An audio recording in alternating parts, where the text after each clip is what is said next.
Hi friends, అందరికీ నమస్కారం. Welcome to my channel. ఈరోజు మన ఛానల్లో మరొక కొత్త రెసిపీ వచ్చేసి ఈ దేవీ నవరాత్రులలో అమ్మవారికి పెట్టే ప్రసాదం రెసిపీ అల్లం గారెలను ఎలా చేయాలో చూద్దామండి.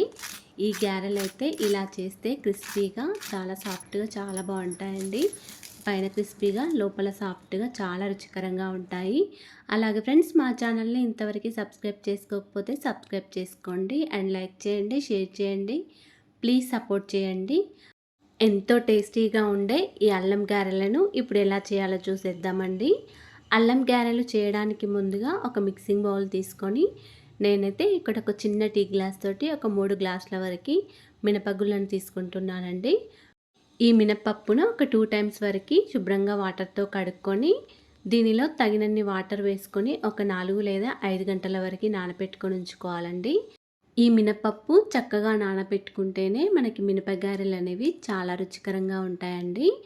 ఇలా కనీసం ఒక 4 గంటల వరకైనా నానబెట్టుకొని మూత పెట్టుకొని ఉంచుకొని పక్కకు పెట్టుకోవాలి.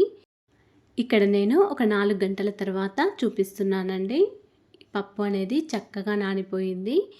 ఇప్పుడు ఒక గిన్నె తీసుకొని ఇలా గిన్నెపై ఒక స్ట్రైనర్ పెట్టుకోండి. ఈ స్ట్రైనర్లో మనం నానబెట్టుకొని ఉంచుకున్న పప్పును మొత్తం వేసుకోండి. ఇలా నానబెట్టుకొని ఉంచుకున్న పప్పును మొత్తం స్ట్రైనర్లో వేయడం వల్ల పప్పులో ఏమైనా వాటర్ ఉంటే ఇలా గిన్నెలోకి వెళ్ళిపోతాయండి. దీన్ని ఒక 5 మినిట్స్ వరకు పక్కకు పెట్టుకోండి.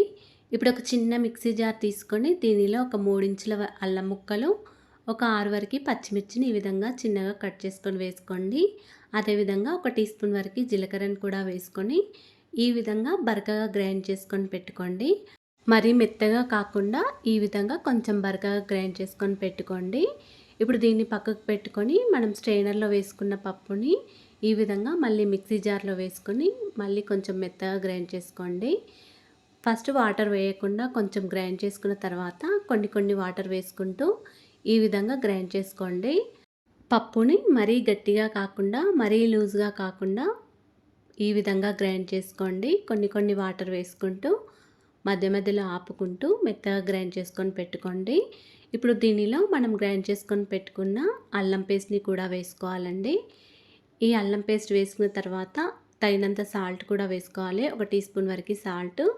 దీనిలో కొంచెం వంట సోడా వేసుకోండి. ఇలా కొద్దిగా వంట సోడా వేయడం వల్ల మనం చేసే గారెలు అనేవి క్రిస్పీగా చాలా బాగుంటాయండి. ఇప్పుడు అన్నీ వేసిన తర్వాత ఈ పిండిని మొత్తం ఒకసారి బాగా కలుపుకోండి. అల్లం పేస్ట్ మొత్తం పప్పులో కలిసే విధంగా ఒకసారి బాగా కలిపిన తర్వాత పిండిని మొత్తం ఈ విధంగా బీట్ చేసుకోండి. ఒక 5 మినిట్స్ వరకు ఇలా బీట్ చేసుకుంటూ ఉండాలి. అప్పుడే మనకి గారెలు అనేవి ఫ్లఫీగా చాలా బాగుంటాయండి. పిండిని బాగా బీట్ చేసిన తర్వాత పిండి కన్సిస్టెన్సీ అనేది ఈ విధంగా ఫ్లఫీగా అవుతుందండి. ఇప్పుడు దీనిని ఒక 5 మినిట్స్ వరకు మూత పెట్టుకొని పక్కకు పెట్టుకోండి. తర్వాత స్టవ్ ఆన్ చేసుకొని ఒక కడాయి పెట్టుకొని కడాయిలో డీప్ ఫ్రైకి సరిపడా ఆయిల్ వేసుకోవాలండి.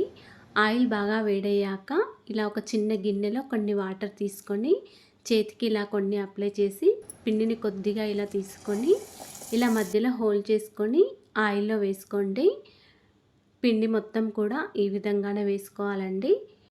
చేతికి కొన్ని వాటర్ అప్లై చేసుకొని ఈ విధంగా కొద్దిగా పిండిని తీసుకొని మధ్యలో హోల్ చేసుకొని ఈ విధంగా ఆయిల్లో వేసుకోవాలండి. పిండిని మొత్తం కూడా ఈ విధంగానే వేసుకోవాలి. మీరు కావాలనుకుంటే ఆయిల్ కవర్ పైన కొంచెం ఆయిల్ అయినా లేకపోతే వాటర్ అయినా అప్లై చేసి కొద్దిగా పిండిని తీసుకొని మధ్యలో హోల్ చేసైనా వేసుకోవచ్చు ఆయిల్లో. ఇలా ఆయిల్లో సరిపడా గారెలను వేసిన తర్వాత వీటిని ఒకసారి మరో సైడ్కి తిప్పుకోండి. ఒక సైడ్ మంచిగా కాల్చిన తర్వాత ఇలా ఆయిల్లో స్ప్రెడ్ చేసుకుంటూ మంచిగా కాల్చుకోండి. ఇలా మంచి కలర్ వచ్చే వరకు కాల్చుకొని ఇలా స్ట్రైనర్లో తీసుకొని పక్కకు పెట్టుకోండి. మిగతా పిండి కూడా ఇలాగే చేసుకోవాలండి. అంతేనండి, ఎంతో సులభంగా చేసుకునే అల్లం గారెల రెసిపీ రెడీ అయిపోయింది. మీరు కూడా ఇలా ఒకసారి ట్రై చేసి చూడండి. ఇవైతే చాలా రుచికరంగా చాలా బాగున్నాయి. అలాగే ఫ్రెండ్స్, మా ఛానల్ని ఇంతవరకు సబ్స్క్రైబ్ చేసుకోకపోతే సబ్స్క్రైబ్ చేసుకోండి. ఈ వీడియో కనుక నచ్చినట్లయితే ఒక లైక్ చేయండి అండ్ షేర్ చేయండి. మా ఛానల్ని సబ్స్క్రైబ్ చేసుకోండి. Thanks for watching. ధన్యవాదములు.